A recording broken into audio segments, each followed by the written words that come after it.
আমি চতুর্দিকের আওয়াজ বন্ধ করে দেই, পাখির আওয়াজ বন্ধ করে দেই, পশুর আওয়াজ বন্ধ করে দেই, সিএনজি ড্রাইভার আর অটো ড্রাইভারদের গাড়ি গ্যারেজে জমা দিয়ে দেই। সব দোকানদার ব্যবসায়ীরা যার যার কর্ম ছেড়ে তারা ঘরে ফিরে আসে, চতুর্দিক বন্ধ করে দেই।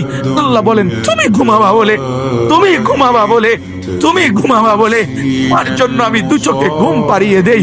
তোমারে আমি মাথা ব্যথা দেই নাই, তোমারে আমি জ্বর দেই নাই, শক্তি দেই নাই।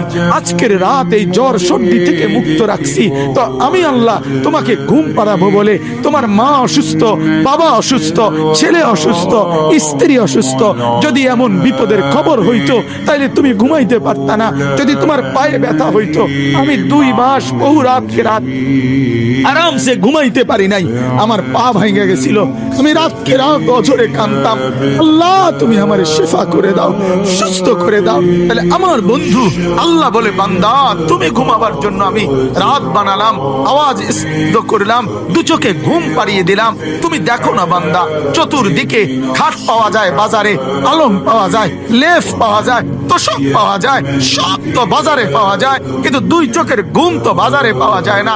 আমি ঘুম পাড়াই, আমি ঘুম পাড়াই, আমি ঘুম পাড়াই, আমি ঘুম পাড়াই। তোমার মা ঘুমায় যায়, তোমার বাপ ঘুমায় যায়, তোমার স্ত্রী ঘুমায় যায়, তোমার বন্ধুরা ঘুমায় যায়, তুমি যেই নারীকে ভালোবাসো সেও তো ঘুমায় যায়।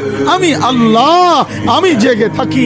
রাত 2টায় যদি তোমার পেশাব করতে উঠতে হয়, বাথরুমের জরুরত হয়, আমি ঘুমাই না, আমি 2 চোখ খুলে দেই, আবার তোমাকে ঘুম থেকে জাগিয়ে দেই। তো আল্লাহ বলেন এত কিছু করি আমি, আমি আমি বিনিময়ে আমি কি একটা সেজদা পাই না? এই নাফরমান সন্তান, এই মুসলমানের ছেলেরা যারা ঢুকছো এখন, বলো তুমি মুসলমানের বাচ্চা কিনা? মুসলমানের বাচ্চা যদি হয়ে থাকো, কেন সেজদা করলে না? কেন 1 প্যাকেট বিরিয়ানি খাইতে আসলা? কেন আসলা বেটা? লজ্জা লাগলো না বেটা? এই বেটারা কেন ঢুকলি বেটা? নির্লজ্জরা ঢুকলি কেন?